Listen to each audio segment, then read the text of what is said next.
Começa agora o Praxis, o podcast da Fabapar. A teologia trazendo luz à vida e à prática cristã.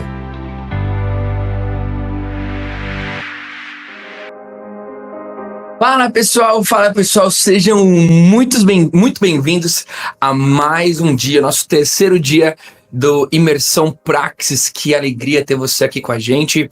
Para você que está ouvindo a gente no Spotify, já depois que rolou o evento, estamos participando aqui, fazendo um evento com o nosso podcast, onde temos gravações durante 5 dias, 4 dias seguidos, as postagens seguidas também. Esse é o nosso terceiro dia, falando sobre juventude e ministério com juventude.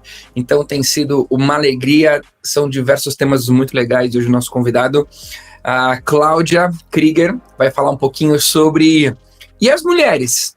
Quem tem cuidado das mulheres? Quem está cuidando das mulheres? Como cuidar das mulheres? Como trabalhar com esse universo feminino? Eu acho que é muito relevante para você, mulher, que está aqui com a gente, ouvindo a gente, para você, homem, entender a melhor maneira de conduzirmos o projeto com as meninas na nossa igreja, na juventude. Então, vou chamar aqui a Cláudia para falar com a gente. Oi, pessoal. Oi, Tiago. Muito obrigada por esse convite gostoso de estar aqui compartilhando com vocês sobre esse tema que é ultra relevante. Como a gente precisa considerar essa fatia gigantesca e estatisticamente maior na igreja brasileira, que é a fatia feminina.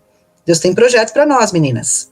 Amém. Cláudia, conta pra gente um pouquinho teu envolvimento ministerial, e para você que tá ouvindo a gente, a Cláudia já participou de outros episódios, então dá uma voltadinha aí na nossa biblioteca, nos nossos episódios, você vai ver ali alguns episódios que a Cláudia, acho que já são 2 ou 3, aqui no Praxis, da nossa Fabapar, episódios voltados inclusive para esse cuidado com as mulheres, mas obviamente a gente está falando de Bíblia, então ela acaba atingindo de alguma forma todo o indivíduo. Mas conta pra gente um pouquinho de qual tem sido e como você tem desenvolvido o seu ministério atualmente.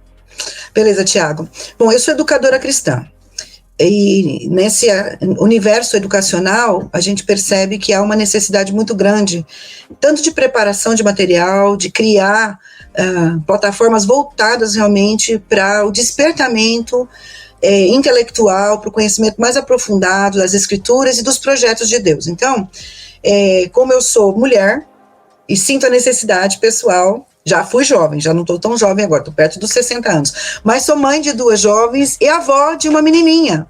Então, eu percebo, assim, que nas minhas conversas, nas minhas andanças por aí, eu tenho tido bastante oportunidade de falar em alguns lugares para públicos bem diversificados, de todas as idades, sempre público feminino. Eu percebo que existe essa necessidade, então eu entendi de Deus que essa é a minha devoção, esse é o meu ministério. É para isso que o Senhor me chamou para trabalhar no reino, é o meu tijolinho de contribuição. Então, eu sou professora de Ministério da Mulher em vários lugares. Eu tenho uma plataforma associada ao Ministério Foco, a Mulheres em Foco, que é voltado para isso, para estudo bíblico, para a gente fomentar uma mentalidade cristã que parta das Escrituras e que realmente responda às questões da feminilidade em todos os seus níveis. A minha crença ministerial é que Deus tem um projeto intergeracional, ou seja, o atendimento feminino tem que passar de geração em geração, isso não é uma coisa estanque. Ele é transgeracional, ou seja, a gente precisa trabalhar nas gerações, havendo intertravamentos culturais e de preocupações, e ele é intrageracional, ou seja, a própria geração tem que servir a sua própria geração. E com isso eu tenho desenvolvido esse material, né, esse ministério de fazer as pessoas pensarem. O meu ministério tem tanto um aspecto não formal, né? A gente tem um mini curso que não é em seminário, nada, é para todo mundo. E a gente tem o aspecto formal, que é o aspecto de fomentar nos seminários uma visão bastante ampla e aprofundada, com a graça de Deus, sobre o que é uma mulher no reino de Deus. quem é essa pessoa. E isso não começa quando a gente está aos 60 anos, tem que começar o quanto antes.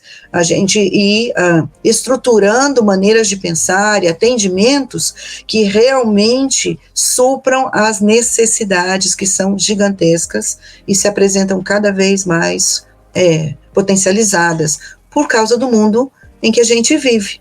Né? Nós estamos num mundo que é, ao mesmo tempo, cheio de comunicação, cheio de informação, mas, ao mesmo tempo, dessa montanha de informação, a gente tem pouco discernimento. O que é para nós? O que não é para nós? E nem tudo que está girando aí, como sendo cristianismo e tudo mais, realmente suporta o crivo das Escrituras e a questão da relevância, que é um ponto, é um dos eixos do meu ministério, um dos núcleos duros. Pessoas são colocadas nesse mundo por Deus para expandir o reino de maneira relevante, porque Deus é um Deus absolutamente relevante. Só que o secularismo tem nos ensinado ao contrário. Tudo bem, não precisamos nem negar Deus. Vamos colocar Deus na pauta, é uma possibilidade. Mas se Deus existe, o que ele pensa para mim não interessa. Muitas pessoas cristãs vivem dessa maneira.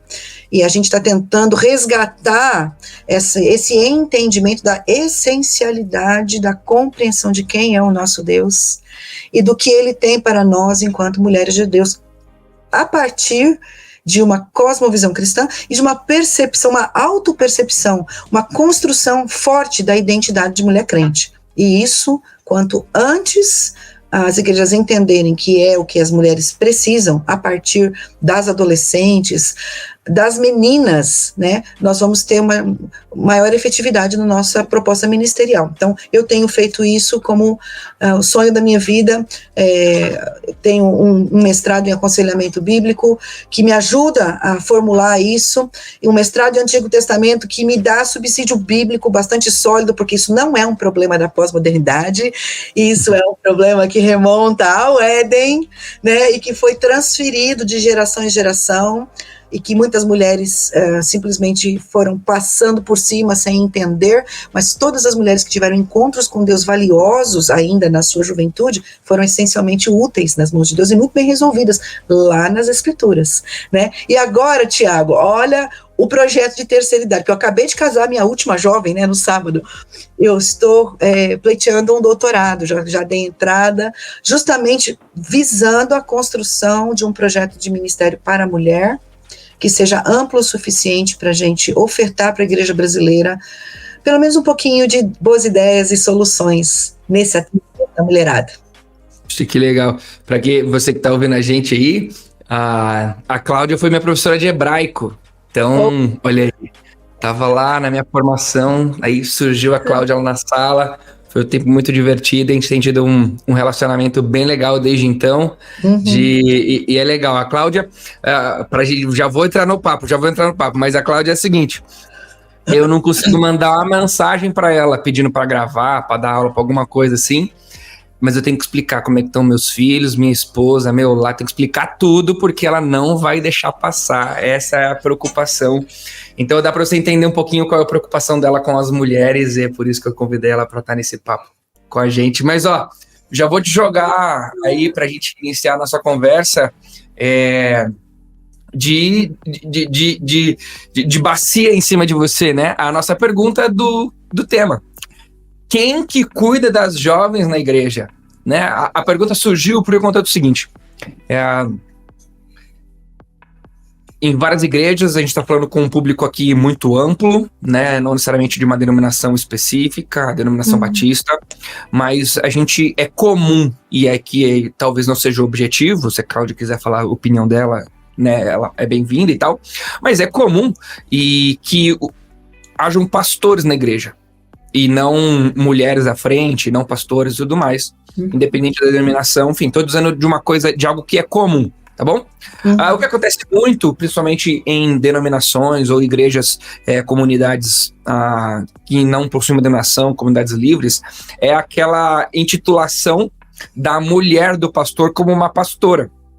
E é interessante que em vários desses casos, a gente percebe uma questão que fica bem explícita, que se só tem o pastor, não tem muitas vezes uma mulher capacitada e habilitada dentro da igreja formalmente para cuidar das mulheres. Tem um homem que é habilitado formalmente para isso. E no caso de essa intitulação da mulher como uma pastora, muitas vezes, ao lado do homem, né, muitas vezes a gente não encontra também. Ela é a mulher do pastor e por isso que ela virou a pastora. Não porque ela, de alguma forma, e estou dizendo de algo que é comum, né, algo que a gente encontra por aí. Muitas igrejas que não tem gente, né, com uma educação formal para exercer esse cuidado. Então, por isso que surgiu a pergunta. Então, quem cuida? Quem cuida das jovens? É o pastor que está cuidando das jovens? Existem mulheres na igreja para cuidarem dessas jovens? Essas mulheres, elas estão, de fato, habilitadas para isso? Estão preparadas para isso? É um cuidado responsável? São questionamentos que eu espero que a gente consiga conduzir um pouquinho hoje. Cláudia, quem que cuida das jovens na igreja? Então, eu quero pegar um pontinho primeiro. Tem mulheres na igreja para cuidar de mulheres? Tem. Elas estão fazendo isso? Talvez. Mas nós temos que dar um passo anterior. Por quê? A igreja brasileira, a gente tem uma alma muito clericalista. Nós sempre achamos que as pessoas que são os profissionais da fé, aqueles que passaram por algum treinamento bíblico e que têm algum tipo de chancela espiritual, são as pessoas designadas por Deus e que carregam essa responsabilidade com maior exclusividade, vamos dizer assim. Então, pastores, missionários, seminaristas e tudo mais. Não tem nada de ruim necessariamente nisso, porque realmente a Igreja de Deus precisa e Deus institui lideranças. Ponto.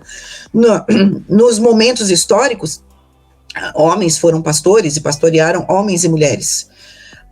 Jesus pastoreou homens e mulheres, né? Lá junto com o pessoal que andava com ele, o colégio apostólico, a gente tinha um bom grupo de mulheres que estavam sob a tutela do próprio Senhor, ou seja, ele cuidou de mulheres. Mas à medida que o tempo foi passando, a gente vai vendo na própria escritura que Paulo vai estruturando, né, a igreja, à medida que a igreja vai se consolidando como uma instituição, além de um organismo vivo, que existem delegações de responsabilidade. E é muito interessante, porque Tito recebe essa responsabilidade, essa orientação bem forte de Paulo. Olha, para cuidar de mulher mais nova, eleja mulheres, ou separe mulheres, ou observe mulheres que têm testemunho, que têm condição, que têm estrutura, que andam com Deus. Ou seja, essa exclusividade de se responsabilizar um pastor para o cuidado de jovens, ela responde uma parte da questão, mas ela não é a resposta bíblica para tudo. Inclusive, Cláudia, inclusive, se não me falha a memória, a mesma construção que existe no texto de homens mais velhos para homens mais novos é a mesma construção de mulheres mais velhas e mulheres mais novas. Existe, inclusive, um paralelismo, enfim, a professora de hebraico era você, a professora de línguas é você, embora o Novo Testamento tudo é em grego e tal, mas existe essa realidade de construção gramatical do texto, construção sintática semelhante. De homens. E a palavra realmente é essa. Da mesma forma, semelhantemente, Paulo vai abrindo cada um dos seus parágrafos de responsabilização no desenvolvimento dessa estruturação bastante plural, vamos dizer assim, da igreja de Creta, que era uma igreja gentílica, né? Então eu acho que existe ali talvez até mais liberdade para que isso acontecesse, porque a característica gentílica nesse sentido parece que favorecia mais isso acontecer, mas Paulo vem dizendo, os critérios para quem serve são os mesmos, integridade, sobriedade, equilíbrio, tudo bem, mas aí ele faz um destaque, né? Tem mulheres aí na sua igreja que precisam ser acionadas.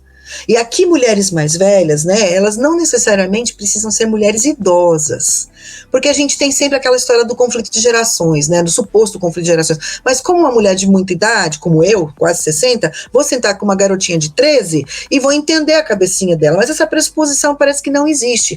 Naquele tempo, a gente pode considerar que era um pouco mais natural. E Deus dá currículo, diz o que tem que ser ensinado, diz para quem que tem que ser ensinado. Essa é uma questão já muito bem debatida, você encontra gente expondo esse texto maravilhosamente, não é o caso aqui. O que existe é uma pressuposição, uma premissa bíblica de que mulheres sim precisam. Agora, vamos partir desta premissa. O fato de ser uma esposa de pastor. Gente, se tem um povo que sofre na igreja, esposa de pastor, viu? Por quê? Porque a gente vem em combo, né?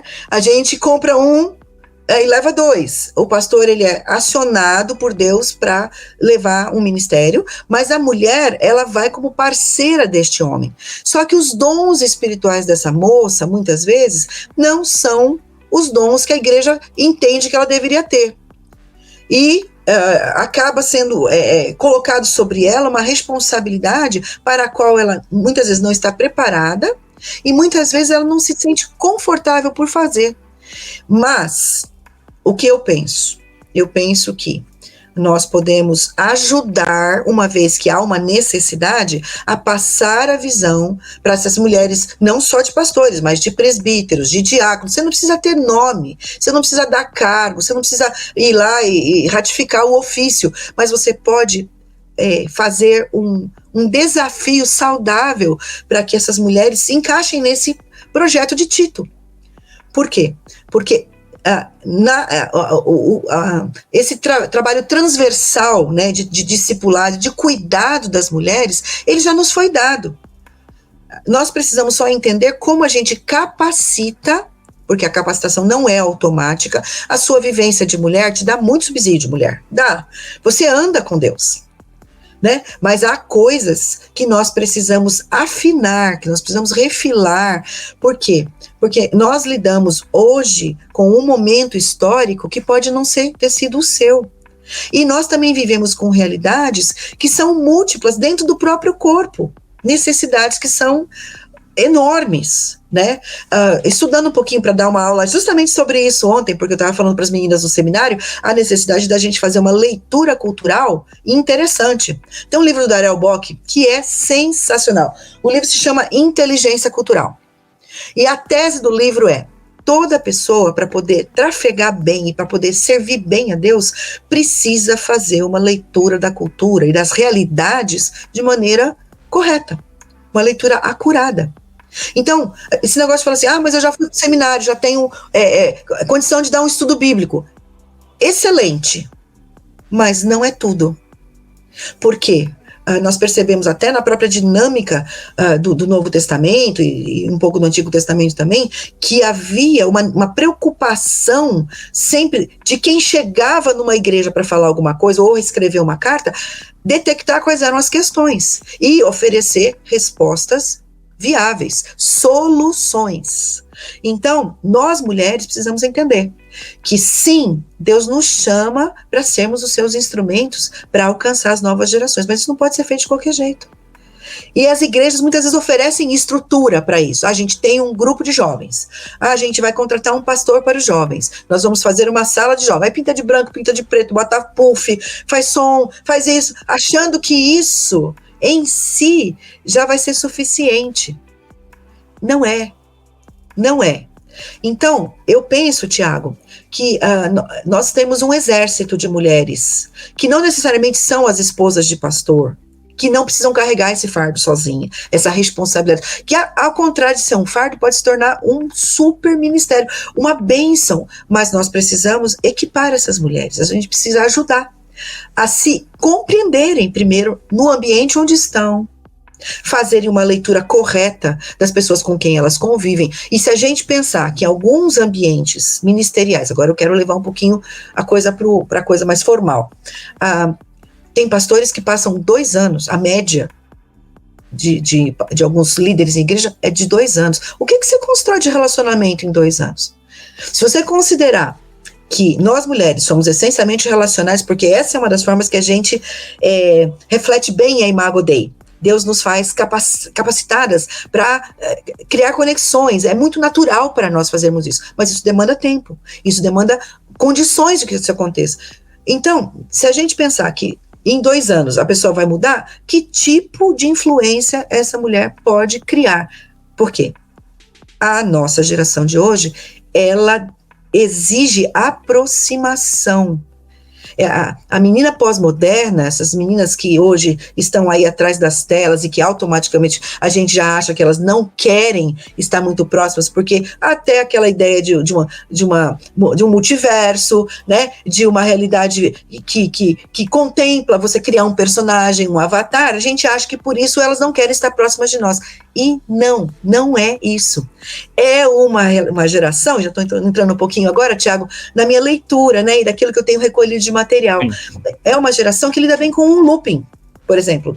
Consegue lidar com o contraditório e fazer o caminho inverso do raciocínio com muita simplicidade. E para nós, a gente vai, meu Deus, a gente estava indo achando que estava acertando e de repente não está. Por quê? É uma realidade diferente, por exemplo, das mulheres que estão hoje indo para um ministério e já tem um pouco mais de estrada, de mais tempo na carteira de identidade, né? E a gente precisa ajudar, então, a fazer essa leitura inteligente da cultura. Como nós, mulheres mais experientes, a quem Deus entregou essa responsabilidade, teremos a sabedoria de deixar essas mulheres mais jovens, as meninas, se aproximarem de nós e nos conhecerem como pessoas, e não como esposa do ministro. Porque muitas vezes a gente desenvolve esse ministério intergeracional, né, dessa geração que influencia a geração. Vou falar do meu universo, do masculino, e daí você equipara aí a questão do universo feminino, né? Com aquela ideia de que eu já vivi o que esse menino tá vivendo, então eu preciso ensiná-lo a viver isso também. A diferença é que nós vivemos talvez a mesma coisa, né? Então eu vou falar de maternidade, vou falar dos meus pais e eu. Os meus pais já viveram maternidade e paternidade, já viveram, é inegável isso. E eu estou vivendo paternidade agora. Então, automaticamente, na cabeça dessa influência geracional eu fui pai, então eu vou ensinar como ser pai, né? O que eu faço como um pai? Como eu faço? Você dá comida, você é disciplina, o que eu faço? A gente quer ensinar. Só que o meu pai viveu isso há 34 anos atrás. Dedei a minha idade aqui. Meu pai fez isso há 34 anos atrás. Eu tô fazendo o que meu pai tava fazendo, eu tô fazendo isso 34 anos depois. Um mundo diferente, um contexto diferente, uma velocidade de informação diferente. E o que acontece muitas vezes é que esse diálogo intergeracional, ele acaba girando muito em torno do que se tem que fazer e pouco em torno daquilo que eu devo ser, né? Se eu for brincar de ser e fazer. Por quê? Puxa, com todo carinho e respeito a quem for me ensinar a ser pai, e eu quero aprender e nunca vou negar a oportunidade, mas eu já li zilhões de livros, eu já vi milhões de vídeos, eu já vi 1000 reels de ideias de brinquedinhos de paternidade. A informação, provavelmente a informação do que fazer que eu vou receber, vai ser uma informação repetida. Sim. Agora, de como ser um pai íntegro, um pai amoroso, como demonstrar esse amor, é outro contexto, mas que eu tenho que ser um pai amoroso. Então a gente acaba misturando esse diálogo de como fazer de o que ser. Agora eu vou falar do pastor, né? O pastor mais velho e o pastor mais novo. Óbvio que eu tenho que aprender a como pregar, né? Mas muitas vezes eu não tenho mais que aprender com esse pastor que tá aqui em cima de mim a pregar. Porque eu tô lendo, vendo um monte de gente pregando. Eu vou aprender a pregar. Agora, como ser um pregador íntegro, temente, dependente de Deus, isso eu preciso do pastor mais velho. Isso eu preciso desse diálogo intergeracional. Então, porque como nós estamos num mundo de muita informação, a questão não é o que eu sei e o que eu não sei. A gente tem aonde buscar a informação. O problema que eu vejo é essencialmente isso que você colocou. Nós temos a questão da essência e a questão da estética, tá? Muitas vezes nós confundimos transferência de conhecimento e metodologia com o que realmente nós queremos produzir nas pessoas, nas mulheres, que é o auxílio à construção do caráter de Cristo nela. E isso é essencial. Como isso vai acontecer é que precisa ser pensado. Ontem, trabalhando com as meninas lá na aula, eu separei 3 textos, Tiago, que eu achei assim que, nossa, para mim falaram muito ao meu coração. A percepção e a construção bíblica do que é a gente ter uma mentalidade equilibrada e correta sobre a construção de um ministério eficaz. Ali a gente estava falando com relação especificamente à pós-modernidade. Por exemplo, lá em 1 Crônicas 12:32 fala dos filhos de Issacar.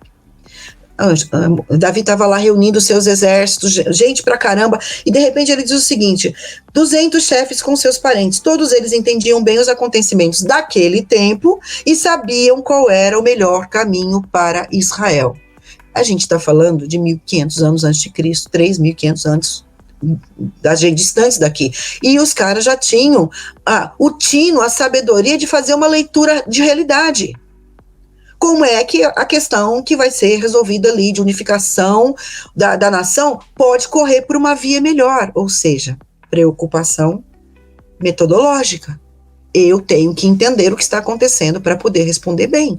Nós precisamos ter essa mentalidade dos filhos de Issacar. Por outro lado, lá em Jeremias tem uma remissão histórica a Jonadab, aquela família dos recabitas, que tinham uma tradição que foi criada de maneira inteligente, porque no momento era necessário que se mantivesse uma pureza em meio a uma distorção social absurda.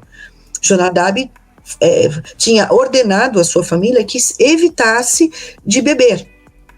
Agora, a Bíblia não é contra a bebida, mas Jonadab entendeu que aquilo era essencial e aquilo se perpetuou como uma característica, uma tradição familiar. Exatamente isso que você falou. E se perpetuou durante 200 anos, alcançou a realidade de Jeremias. E Jeremias foi lá, Deus falou, eles são modelo. Esse paradigma tem que ser perpetuado. Entendam. Vocês precisam me obedecer como os filhos de Jonadab honram. Percebe? É muito interessante, porque a nossa tendência é tentar quebrar tudo. Rompe com tudo, porque agora é uma nova geração, são novos problemas. Não, há coisas que nós precisamos preservar. E o terceiro texto é o texto de 2 Tessalonicenses. Quando Paulo diz, 2,15, ele diz o seguinte: portanto, irmãos, tendo em mente todas essas coisas, permaneçam firmes e apeguem-se às tradições, a palavra grega é didaskalia, tá?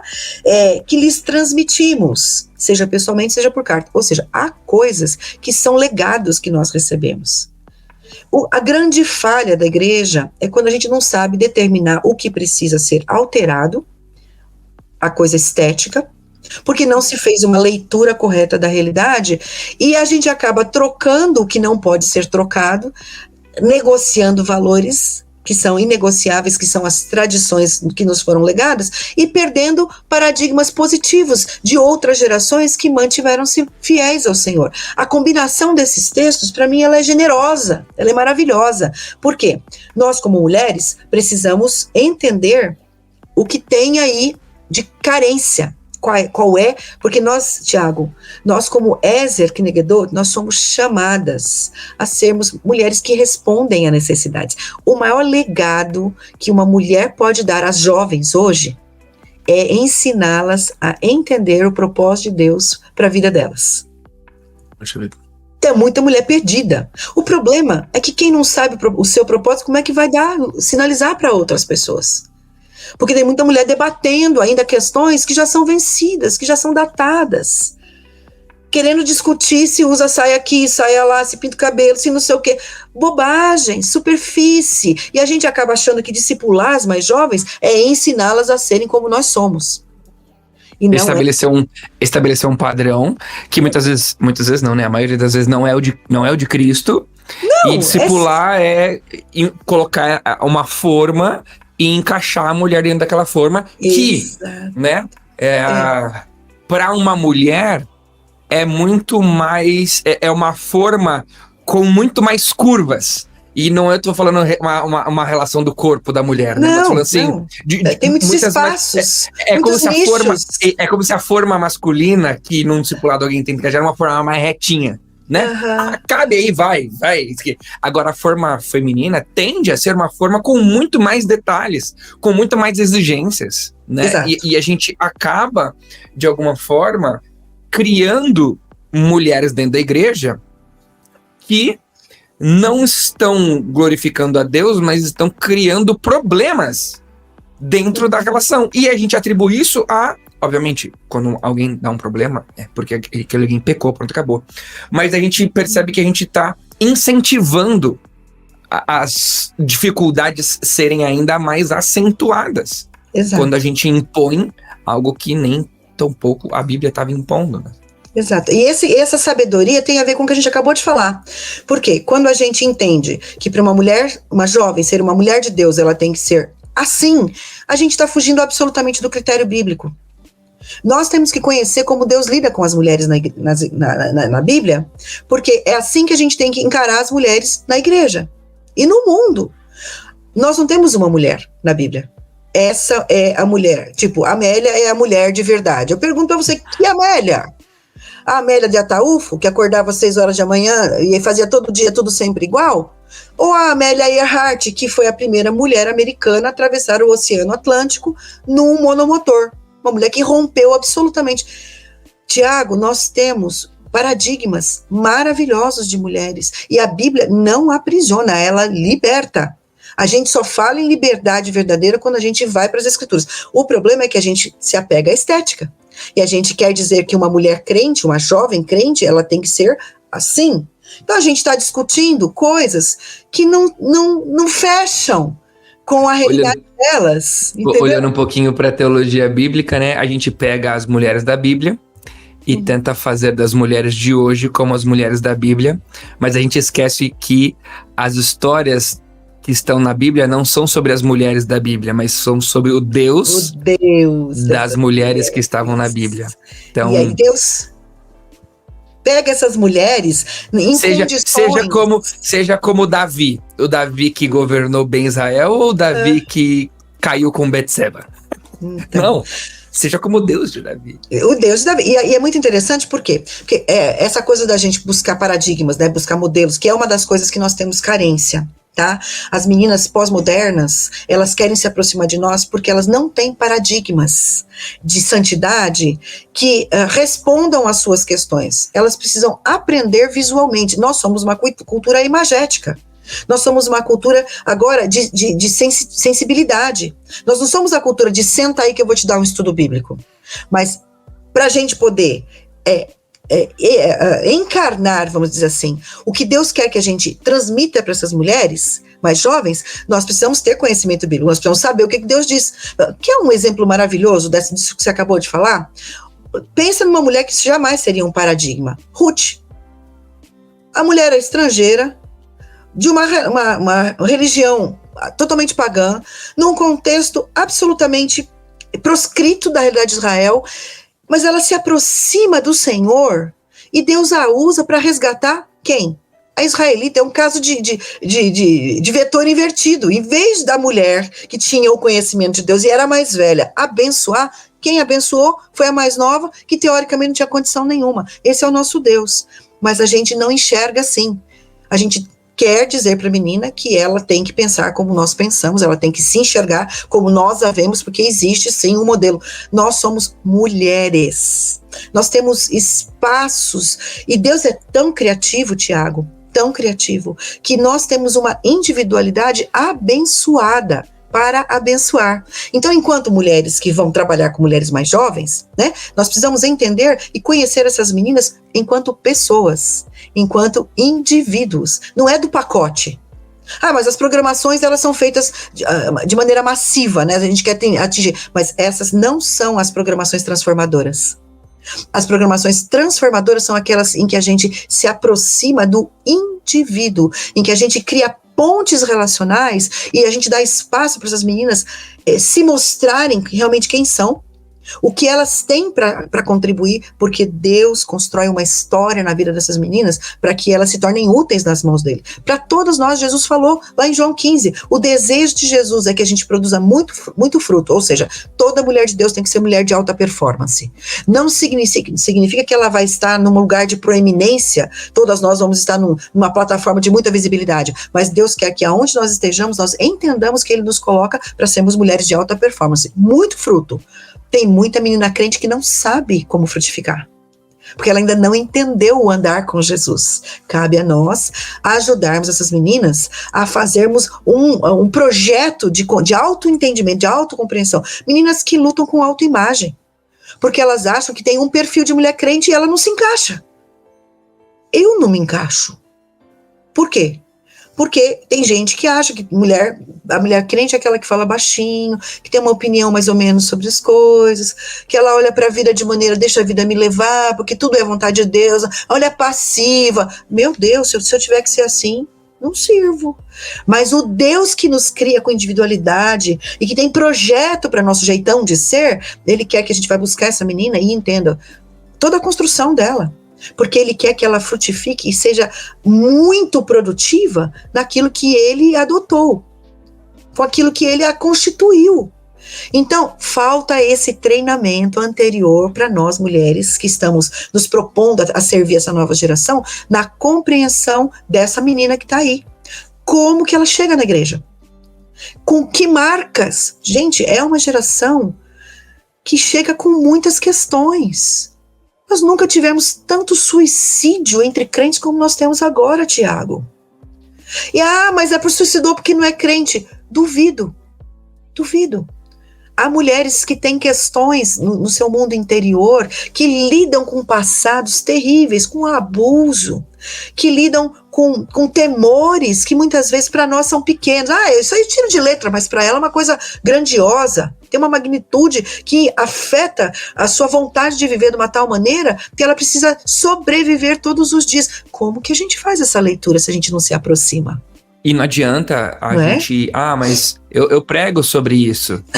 Mas o medo que um homem sente desde que ele nasceu não se compara ao tipo ou ao tamanho do medo que uma mulher sente desde que ela nasceu.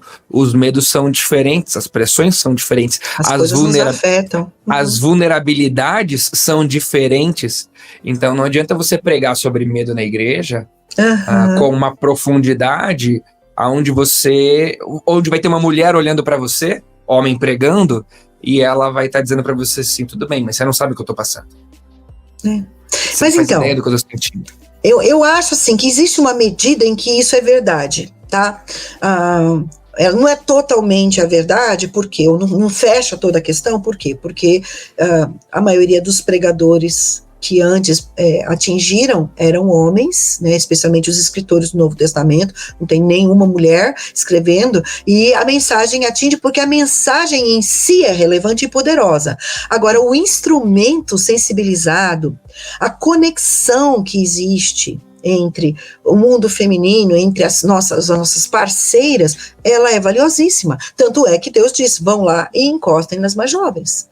Porque realmente há coisas que são muito nossas, são muito particulares. Então, não há demérito em ter homens ministrando a mulheres, mas existe uma medida de muito mais efetividade e de muito mais capacidade de influência quando uma mulher bem preparada e temente a Deus e amorosa e sensível se aproxima para servir essa outra mulher que está chegando com demandas muito particulares. E Deus nos usa, né? E assim, o que eu tenho observado nesse meu tempo de ministério, já vão para 35 anos de jornada, eu comecei muito jovenzinha, e à medida que a gente vê o tempo, e essa é a glória de envelhecer, né, e de Deus dar um pouquinho mais de jornada para nós, é perceber que mesmo com a mudança do tempo, mesmo com as coisas sendo alteradas, há algumas coisas que são permanentes no coração de uma mulher. As brechas da nossa alma não variam. As nossas carências, elas estão postas de geração em geração. O que é que a gente precisa entender? É como isso está se traduzindo na realidade. como essa menina está fazendo os seus enfrentamentos, como ela está entendendo a vida dela à luz do projeto de Deus, como ela se enxerga no reino.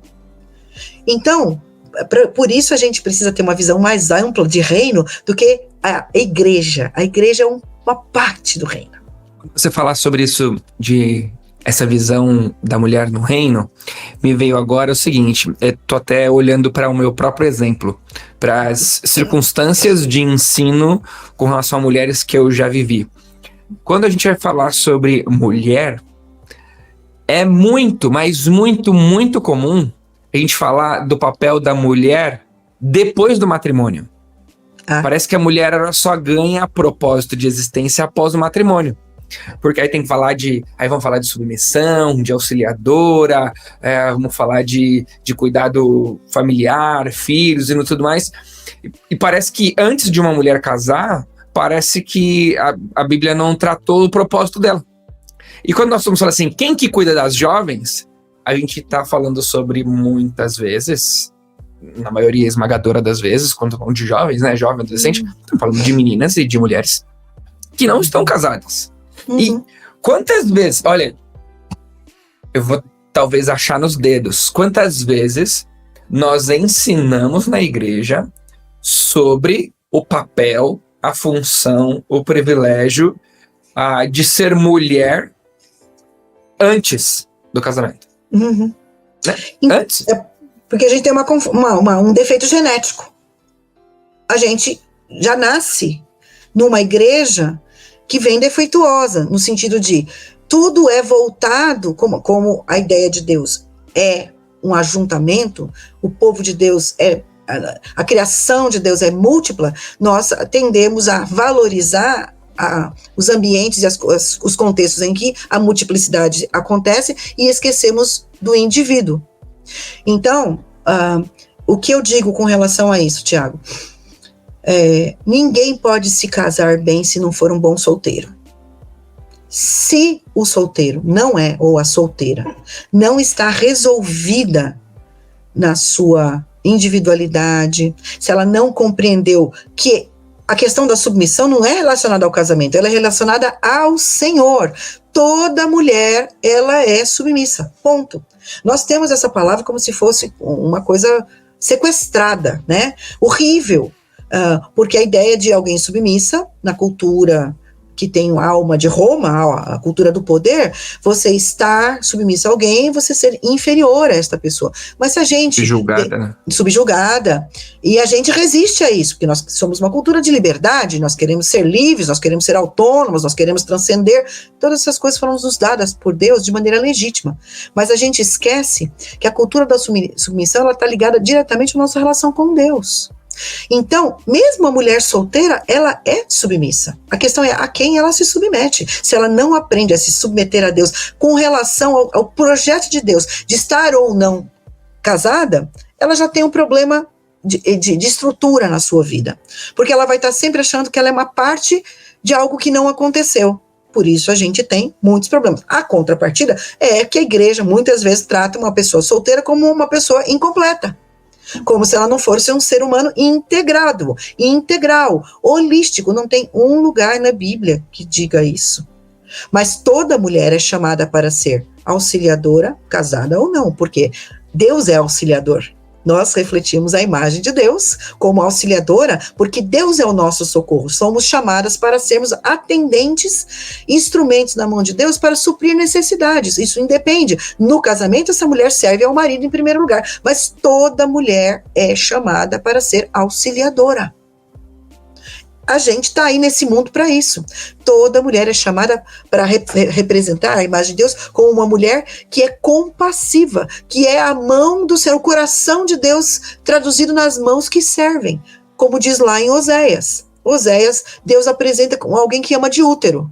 Agora, Deus é espírito, Deus não é mulher. Mas a gente reflete como mulher, porque o homem não tem útero, né? Por mais que o pessoal aí fora está querendo criar essas alternativas, a raiz é isso aí, nós somos mulheres, nós temos úteros, e o nosso útero se constrange. O útero é o órgão da mulher que abriga o quê?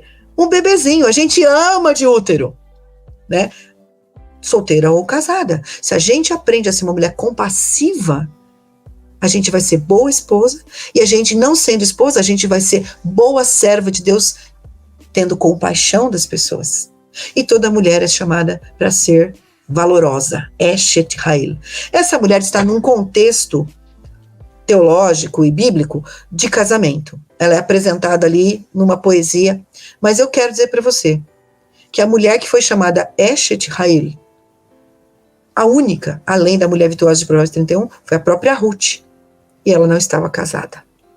O que fez Boaz considerar Ruth, e não só ele, toda a vila de Belém, segundo o testemunho do próprio Boaz no capítulo 2, capítulo 3 do livro de Ruth, foi a maneira como ela, sozinha, viúva, estado single, se portou com dignidade diante de toda aquela comunidade, cuidando da sua sogra.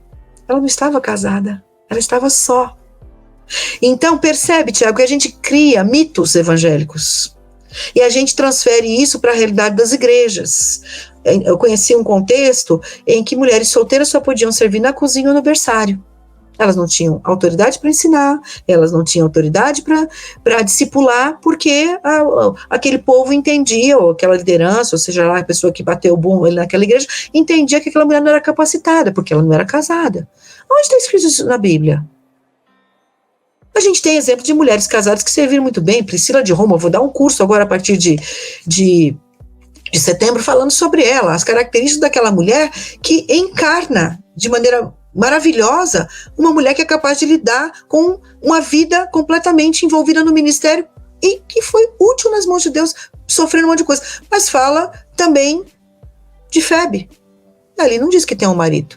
A mulher estava viajando sozinha, possivelmente a mulher que carregou na sua roupa a carta de Paulo aos Romanos. Deve ter sido o pombo correio.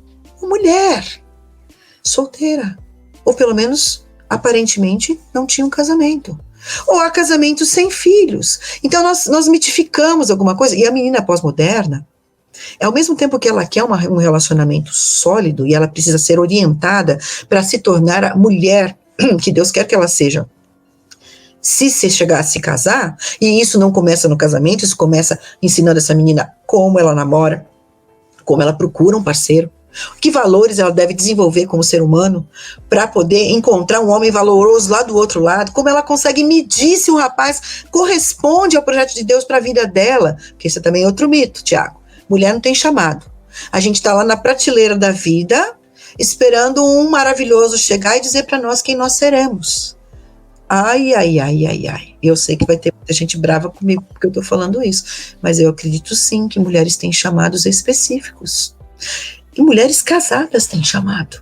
Ela precisa trabalhar essa estrutura, né, essa vocação dela enquanto mulher, para aliar-se ao seu marido num propósito maior. Mas a mulher solteira não está esperando na prateleira para ver o que ela vai fazer da vida.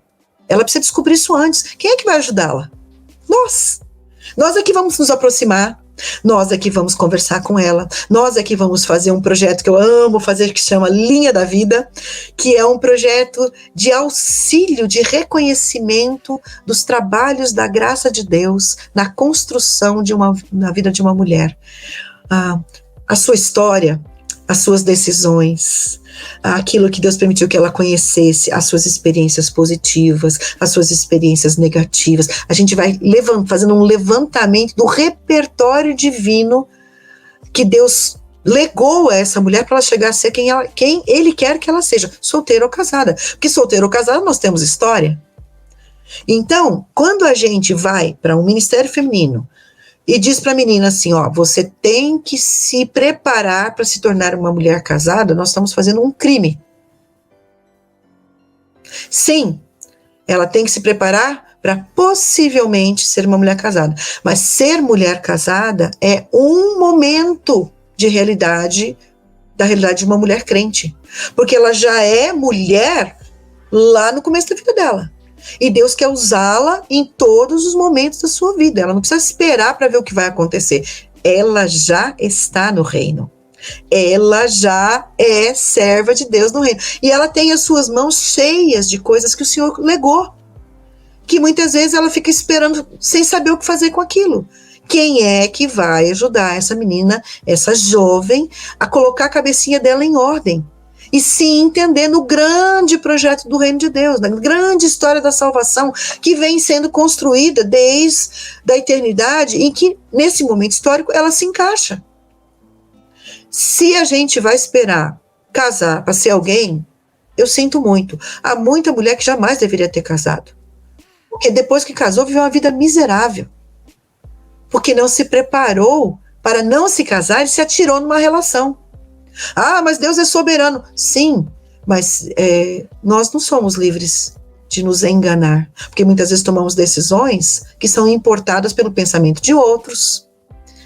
Porque temos medo da solidão. E aqui eu quero dizer, mulheres, todas nós precisamos aprender a sermos sábias no enfrentamento, não da solidão, mas amarmos a solitude. Nós somos gregárias por natureza. Então a gente acha que ser feliz é estar junto e tagarelando e convivendo o tempo todo, mas Deus nos chama a momentos para que nós fiquemos sós, para que nós desfrutemos dele. Nós precisamos ensinar as meninas mais jovens que ficar sozinha não é ruim, não é tedioso, pode ser maravilhoso se nós aprendemos a enfrentar esses momentos de maneira sábia, enxergando Deus na solitude, percebendo a dinâmica da maturidade que é parar para ouvir seus pensamentos. Outra coisa que essa geração não sabe é meditar. Na verdade, eu desconfio que nenhuma geração sabe meditar. A gente acha que sabe. Mas ensinar a nova geração a desfrutar do privilégio de ouvir a voz de Deus e ficar com aquilo trabalhando no seu coração, formatando a sua mente, criando uma matriz de vida, é um dos maiores valores que uma mulher crente pode legar a uma mais jovem. Os nossos ministérios contemplam? Diz para mim, nós contemplamos meditação de maneira bíblica? Não. Não, de jeito nenhum. Tem que ser tudo rápido. Tem que ser tudo rápido. A gente tem que pensar, ler, meditar, orar, não sei o quê, aplicar e partiu para a vida. Deus requer de nós momentos de parar tudo. De pegar um texto e ficar trabalhando na nossa mente, digerindo aquilo com o Espírito Santo, permitindo que ele transforme a nossa maneira de ver, porque a única maneira de uma mulher ser sábia é quando ela tem o temor do Senhor. Isso não é para mulher casada, isso é para todas nós. O que é o temor do Senhor, que essa mulher virtuosa de Provérbios 31 tinha como eixo norteador da sua vida? Detalhe, notinha de rodapé, sem Bíblia em casa. Essa mulher não tinha uma linha das Escrituras e foi uma mulher que gabaritou a vontade de Deus. Isso é temor do Senhor, é conhecer a mente. Como é que a gente faz isso? Ensinando as meninas a estudarem a Bíblia com seriedade. Não é ficar dando livrinho de biografia, porque a mulher lá não sei de quem foi maravilhosa. Faço a minha crítica a esse costume terrível que nós temos de simplificar as coisas. Nós somos muito simplistas. Nós achamos que se a gente apresentar para alguém a vida de alguém que viveu bem, naturalmente aquela pessoa vai ter um modelo e vai querer ser igual. Gente, tem que considerar contexto. Tem que considerar chamado.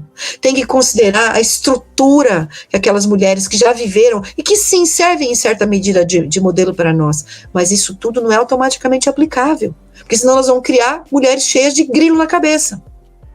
Ah, eu não consigo ser igual a Ellen Rosevere, que é minha santa padroeira, uma das. Eu tenho várias santas padroeiras. Tenho a Priscila de Roma, eu tenho a Lídia, eu tenho a Abigail, cada uma numa área diferente. Mas eu tenho as minhas santas padroeiras da modernidade. Uma das minhas santas padroeiras é uma mulher que alguns homens não gostam muito. Ela era chamada de Dama de Ferro. Você sabe quem é?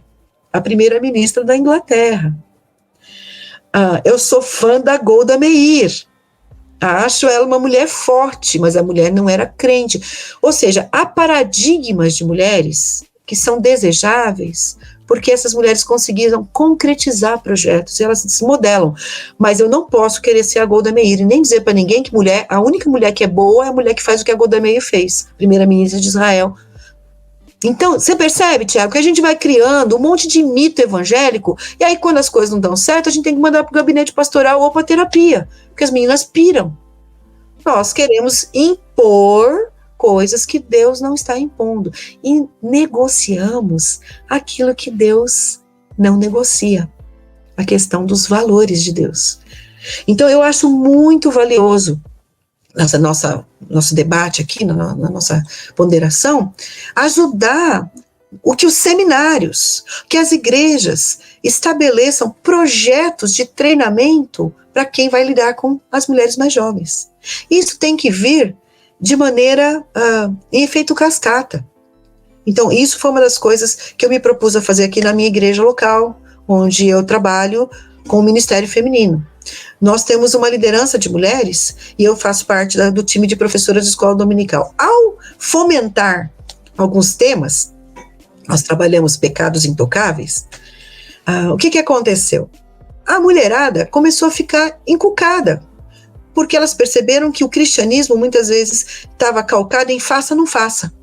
Eu vou lá, recebo uma listinha, ser santa é fazer, não fazer, mas o meu coraçãozinho estava lá peludo, necessitando de uma depilação completa. E a gente não sabia o que fazer com isso. Elas vinham falar para mim, Cláudia, eu nunca tinha pensado que impaciência é uma coisa que desagrada a Deus profundamente. A paciência é fruto do Espírito. Sim. Então eu ficava lá, esperando baixar do céu, da nuvem, a paciência. Não, tem que ter projeto. E as meninas mais novas ouviram que a gente estava tratando sobre isso. Espírito crítico, orgulho, perfeccionismo. A gente foi abordando essas coisas de maneira bastante, assim, impactante. E fazendo desafios. Ansiedade. Nossa geração, ela é devota da santa ansiosa.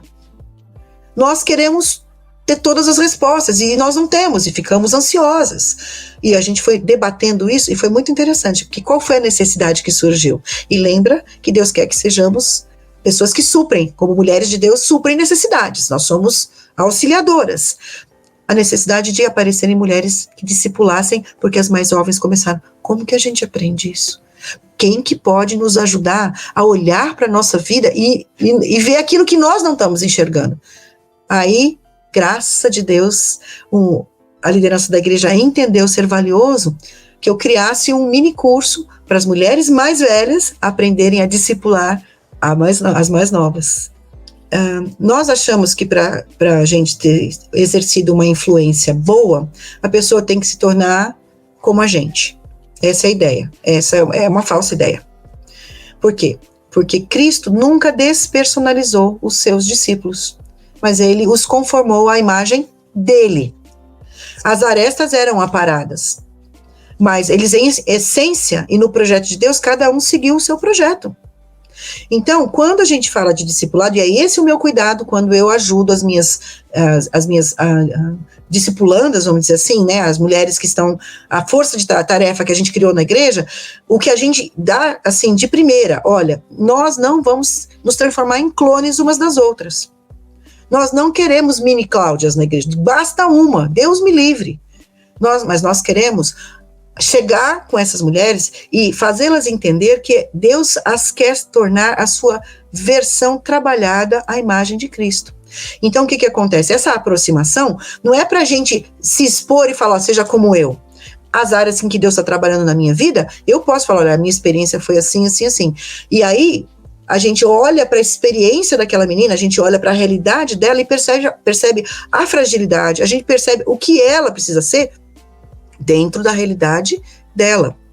Eu não preciso falar para ela, olha, você só vai ser humilde se você largar o seu emprego e ficar em casa, porque tem muita gente que acha que é isso. Ser humilde é depender absolutamente de uma pessoa, não, né?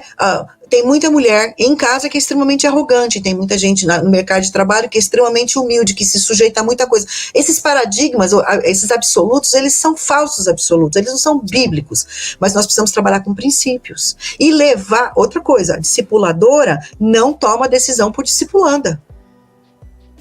A discipuladora deve ajudar aquela menina a pensar biblicamente, que é a grande sacada do trabalho com as mulheres mais jovens. Nós não somos pessoas que formatam. Nós somos pessoas que ajudam a pensar. Isso eu aprendi com o Carlos Oswaldo, nosso querido professor. Ele nunca respondia uma pergunta com uma resposta. Ele respondia com outra pergunta, para forçar o raciocínio.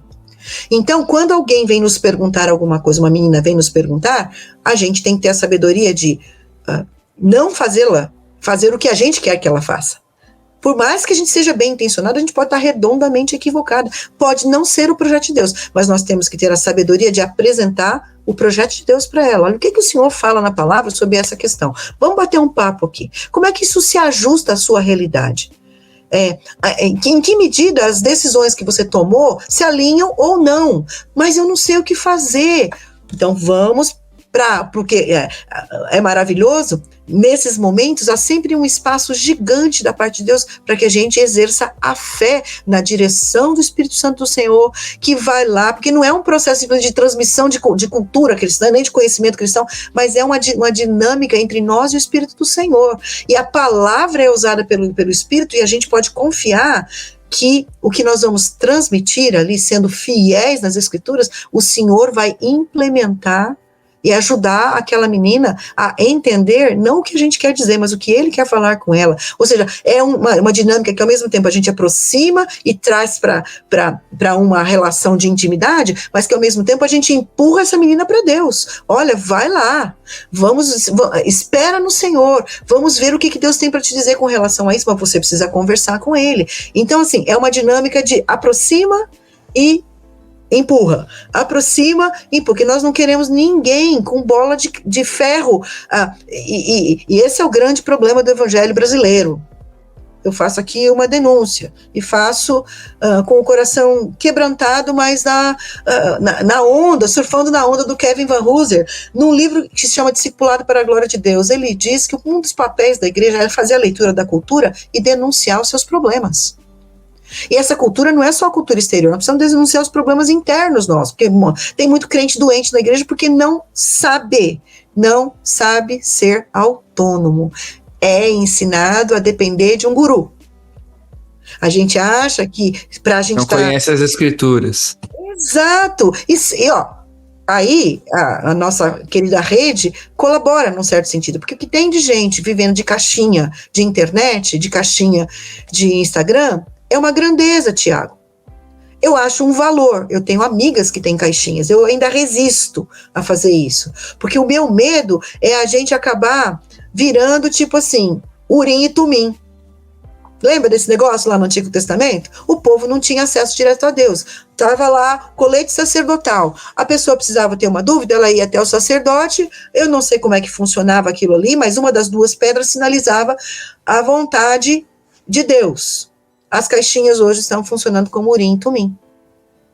Sendo que essa nossa dispensação, a palavra é essa mesma, na nova economia, onde o Espírito Santo está habitando em nós temos uma Bíblia nas nossas mãos, João diz que nós temos competência para conhecermos, porque temos todos a unção. Precisamos de mestres, óbvio, mas precisamos também de sabedoria para termos convicções, autonomia. Mulheres são... nós ouvimos isso direto. Vocês não têm essa competência, porque vocês foram enganadas. Lembra lá de 2 Timóteo, né? Então, vocês sempre vão ter que ter alguém que pegue vocês pela mãozinha e diga para vocês, eternas crianças ou eternas vítimas. Meu Deus, esse não é o projeto de Deus para nenhuma de nós.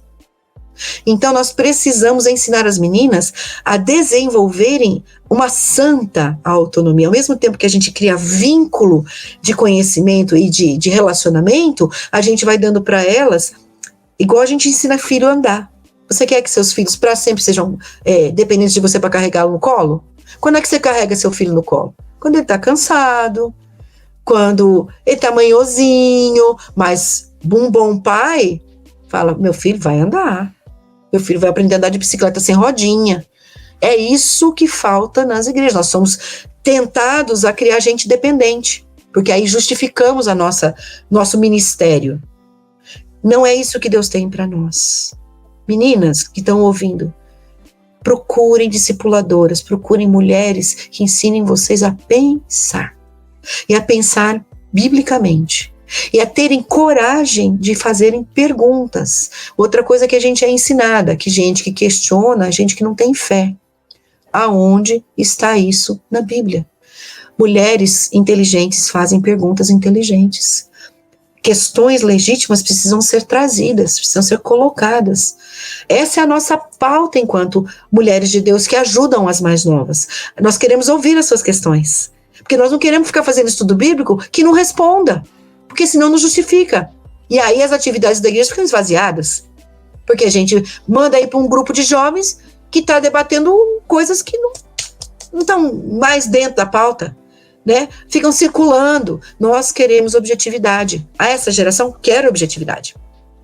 Elas querem ouvir o que precisam ouvir. Nem sempre elas gostam. Por exemplo, elas não gostam de ouvir verdade apresentada como verdade, porque essa é a geração da relatividade, do relativismo. É a geração do não absoluto. Mas meninas crentes precisam entender que sim, Deus é um Deus de absolutos. Porque a verdade não está para ser negociada, porque ela é uma pessoa. Então nós precisamos levar essas meninas a esta verdade. Elas resistem, por quê? Porque é muito difícil viver num mundo de muitas alternativas, ficar com uma e ter medo de perder todas as outras. Mas sim, quem se apega à verdade de Deus não está perdido. Ele encontra o bom tesouro. Percebe quanta coisa legal a gente pode propor? Sim. É muito bom, né? Cláudia, eu vou inclusive dar uma pinceladinha já no assunto de amanhã, que eu vou conversar com o Pedro, que é sobre essa mensagem que é pregada ao jovem, né? Que é uma mensagem muitas vezes de guerra. Mas eu queria aproveitar você aqui e sem jogar o papo com o Pedro fora amanhã, mas eu queria iniciar o papo de amanhã com você hoje, pensando no universo feminino, que é o seguinte: a gente muitas vezes tem pregado demais esse evangelho do combate, né? Nós versus eles, nós contra o mundo, nós contra a sociedade, nós contra. E obviamente que se nós lemos as escrituras, nós não nos moldamos ao padrão do mundo. Ponto. Não é isso que a gente quer falar aqui. Mas o que acontece? Essa retórica da guerra, do combate, ele se esvazia com a ausência de proposta. Beleza, eu contra eles. Mas aí eu faço o quê? Né? Eu faço o quê? E daí o que a gente vê hoje é uma aceitação muito grande, agora vou falar do universo feminino mesmo, do movimento feminista e as meninas e o ambiente da igreja. E a minha tese, que eu quero desenvolver amanhã com o Pedro, é que o movimento feminista, ele traz o senso de pertencimento às meninas, às mulheres. Então ela fala assim: puxa vida, achei algo o que pertencer. Me entendem, falam comigo, estão lutando por mim, estão vivendo. Então ela se sente pertencente a esse grupo, então ela acolhe aquelas verdades. E no ambiente de igreja, onde é sempre nós contra, versus o embate, a guerra, e você não tem uma proposta, você não pertence a nada. Eu não sou parte de nada. Eu não tenho um ambiente para me acolher. Então eu sou acolhida. Como que você vê essa questão de o que a sociedade está oferecendo para a mulher, a mensagem que a sociedade está pregando para a mulher, que ela está encontrando e sendo acolhida, e a mensagem que a igreja está pregando para a mulher, que muitas vezes ela não se sente acolhida, e óbvio, eu vou me sentir pertencente ao ambiente onde estão me acolhendo melhor. Como que você vê isso? Mas assim, se você é uma grandeza isso, hein? Se você conseguir muito não matar a nossa conversa e o nosso episódio de podcast de amanhã, vai ser bem legal. Não, mas o Pedro é riquíssimo, ele tem um repertório maravilhoso, certamente não vou matar, não. Bom, primeiro, Thiago, eu não posso falar em feminismo, tem que falar em feminismos, tá? Porque há muitas vertentes, desde o pessoal do combate, as grileiras, né, ideológicas que querem sequestrar a lealdade e que realmente acham que a mulher é a coisa mais maravilhosa desse mundo e que a gente não precisa de mais nada. Essas são o pessoal lá da extrema esquerda, né? Mas eu tenho ideia de que há algumas pautas do feminismo e a ideia do pertencimento, de você ter alguém que te represente, ela é muito atraente. Por quê? Porque nós todo ser humano foi feito para pertencer, nós somos criados para a comunidade. O problema é a que comunidade a gente pertence, né? E o feminismo, na sua primeira ideia, eu até entendo algumas iniciativas, porque eles entraram numa brecha que era uma brecha justa. Havia um entendimento de uma injustiça, tá, que precisava ser, de alguma maneira, resolvida. O problema é que essa injustiça, ela foi mal lida, a injustiça da opressão, e ela acabou tomando um viés ideológico, misturado com o marxismo cultural, misturado com uma série com a própria cultura evolucionista. Então, teve uma opção de misturas que acabaram contaminando esse primeiro momento que eu creio, sinceramente, que era um momento legítimo. Há várias ondas, e a gente sabe aonde que isso está chegando, né? Mas, o que acontece? A igreja não sabe lidar com o contraditório. Ponto. Nós entendemos que nós não sabemos debater. Basta você pegar a internet e ver pessoas que não são treinadas para argumentar de maneira delicada, como elas reagem quando alguém traz um argumento que ela acha que é ofensivo e que está queimando as pressuposições bíblicas. A pessoa vira bicho, ela acha que ela tem que... Então, são dois problemas diferentes, tá? Um problema é a realidade do texto feminista, que precisa ser muito bem explicado, tá? Para a nova geração. Por quê? A leitura que a gente tem é uma leitura sequestrada, existe uma imposição, uma hermenêutica de suspeita das feministas para com tudo que é legado pelo cristianismo à mulher. Há autoras que dizem que Jesus foi a pessoa que mais ensinou a ser subjugado, e que os critérios de humildade, os critérios que ele encarnou e que ele nos legou, que são basilares ao cristianismo, são critérios ruins para a mulher, porque eles degrinem a essência da mulher. Isso é um absurdo, mas isso é muito pregado, né? A outra parte, né, o pessoal que da extrema direita, abomina qualquer palavra que começa com F, porque pode acabar em feminismo. Então não conversam sobre isso ou demonizam absolutamente qualquer pessoa que se aventure a chegar e falar o que eu estou falando, por exemplo, que há algumas coisas na luta, né, na proposta feminista que eram legítimas, que foram desvirtuadas, mas que todo crente honesto tem que considerar que precisa haver revisões em algumas posturas de homens. Tem um movimento Red Pill dentro da igreja agora que, pelo amor de Deus, o que é isso? É horrível, né? Então a gente realmente, quando a gente vai para um corner, a gente entra num boxe espiritual, ou a outra ponta vai para lá, a gente chega, dá soco, vai cada um pro seu canto, nós nunca chegamos num entendimento, e nesse meio tempo nós temos um exército, uma horda de mulheres que não sabe para onde ir, não sabe o que pensar, e que querem pertencer. Agora, qual é o critério bíblico? O critério bíblico é que nós já pertencemos. Nós pertencemos a um corpo que é o corpo de Cristo, essa carta de Efésios, né, essencialmente eclesiológica, e cuja unidade custou sangue precioso, e que precisa ser mantida a todo custo, mas não a qualquer preço. Ou seja, uma mulher inteligente, ela vai procurar subsídio para o que ela acredita sobre o que é o seu papel no mundo, não em ideologia, e nem nessas teologias femininas que se propõem a dizer que mulher boa é a mulher que está lá de coquinho, aquelas fotografias do século XVII, que tem um caminhão de filho, que não usa anticoncepcional. Você percebe, o feminismo vai para um lado e a gente, para resolver o feminismo, a gente quer fazer um outro código e aprisionar essas mulheres numa estrutura que também não é bíblica. A gente quer tomar decisões de cunho pessoal, assim como as feministas querem dizer o que a gente tem que pensar, a gente quer dizer para elas da mesma forma. Elas acabam perdidas, então nós temos que ensinar, primeiro, você não pertence a uma organização, você pertence a um organismo. Se você é crente, você já tem identidade, ela não é marcada nem pelo movimento reformado, nem pelo movimento libertário, ela é marcada pela pessoa de Jesus Cristo, que legou a você a imagem dele. Então você tem que pensar pela cabeça de Cristo. E aí, esse pertencimento vai sendo construído por meio do quê? Efésios 4.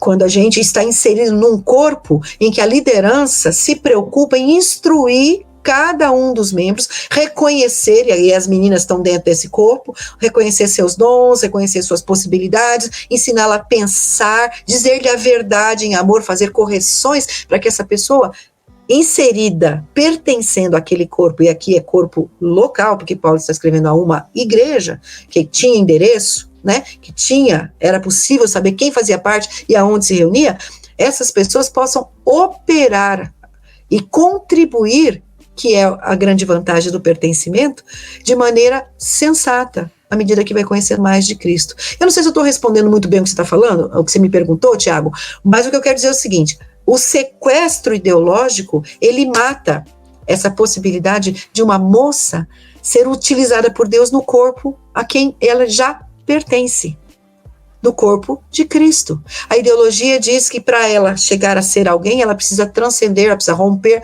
e Deus já falou, não, você já é alguém, você já tem identidade, você já pertence, você precisa descobrir o seu papel nesse grande reino do Senhor, que é a Igreja de Cristo. Se a gente começa a confundir cristianismo com ideologia ou com teologias criadas com boa intenção para proteger, né, de ser infectado com ideologia, a gente acaba criando, como você falou, uma cultura de guerra. E eu quero dizer mais. Tem um livro maravilhoso do Dallas Willard, o livro se chama A Gentileza que Cativa. Nós somos uma cultura de embate, nós não somos uma cultura de debate. Para a gente se aproximar de uma pessoa, a gente tem que ouvir o que ela tem a dizer. Isso é debate. Primeiro eu ouço, capto o argumento, e aí eu dou uma devolutiva, mas eu tenho que ter um momento de aproximação. Todo bom debatedor encontra um ponto em comum para chamar a pessoa para si, para depois apresentar o contraditório. Nós não somos ensinados a fazer isso.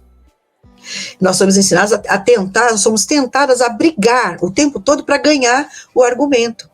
Eu quero dizer para você que o Dallas Willard, falando sobre essa questão da gente estar perdendo tanto terreno porque não somos pessoas capazes de estender o ramo da oliveira. E fala, vem aqui, deixa eu entender o que é esse feminismo que você está tentando me propor. A gente pode se surpreender com isso. Ou chegar do outro lado e falar, me explica por que vocês estão tão preocupadas em dizer para mim se eu tenho ou não, por exemplo, que ser uma mãe homeschool. Porque a mãe homeschool é aquela que consegue dar para o seu filho o melhor de todos os mundos, criar lá toda eu quero entender, e não simplesmente combater. E aí quando a gente ensina essa menina a dar o passo anterior, ouvir, perceber as premissas, fazer a leitura da cultura, a devolutiva deve seguir esse caminho, e aqui eu abro aspas para o Dallas Willard, diz o seguinte: o amor pelas pessoas com quem lidamos nos ajudará a observá-las de modo cuidadoso, sem manipulação, ao mesmo tempo que desejamos e pedimos ardentemente em nossas orações que elas venham a reconhecer Jesus Cristo como o Senhor do mundo onde vivem. Nós não queremos uma submissão intelectual. Nós queremos pessoas que se convertam. Nós queremos mulheres que se rendam à submissão a Cristo de todo o coração. Nenhuma ideologia e nenhuma teologia importada, enfiada goela abaixo, que é provocativa, que é combativa, tem esse poder de atrair e de comunicar o amor de Deus de maneira adequada, de maneira cativante. Esse livro é valioso. Então, eu paro por aqui, porque eu quero dar um espaço para o Pedro e quero ouvir o que ele tem a dizer amanhã também. Mas o que eu penso é, nós podemos ensinar a próxima geração a ser uma geração mais amorosa na comunicação das suas convicções. Porque convicção é alguma coisa pelo que você vive, pelo que você morre. Ela só se sustenta quando o contraditório é trazido e ela se prova verdade. Nós não precisamos gritar. Nós não precisamos brigar, nós não precisamos impor, a gente precisa expressar com clareza o que a gente acredita, 1 de Pedro 3,15, e criar um ambiente de acolhimento para que o pertencimento, que já é realidade no corpo, se torne concreto numa relação de cuidado mútuo, amor, utilidade, e aí Deus opera de maneira maravilhosa, né? Muito obrigado demais pelo papo de hoje. Certamente quem irá nos ouvir ainda, né, ama o podcast por ser uma plataforma, uma biblioteca que ela é muitas vezes atemporal, né? Nós estamos fazendo parte de um evento da faculdade que chama Imersão Praxis. São gravações ao vivo durante a semana. Essas postagens serão na semana que vem. Também sequenciais, né? Todas na mesma semana. Mas muita gente vai ouvir e vai entender esse chamado ao cuidado individual, específico, feminino, com as suas próprias demandas, com as suas próprias necessidades, e a gente precisa, como igreja, como reino de Deus, entender esse valor de pensarmos propositalmente, né? Trabalhar com mulheres não pode ser mais um ministério da igreja, dentre todos os outros que existem.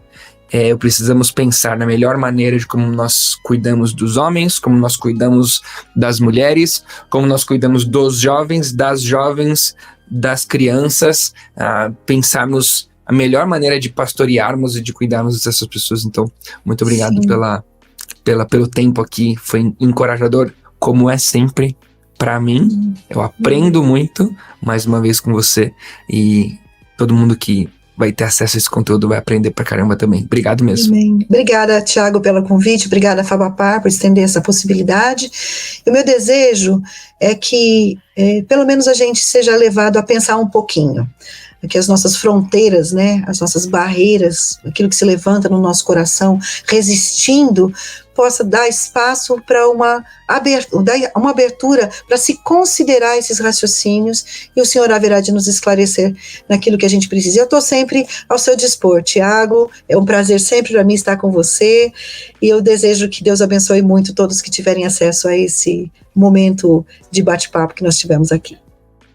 Cláudia, obrigado e até uma próxima. Valeu. Até uma próxima. Tchau, tchau.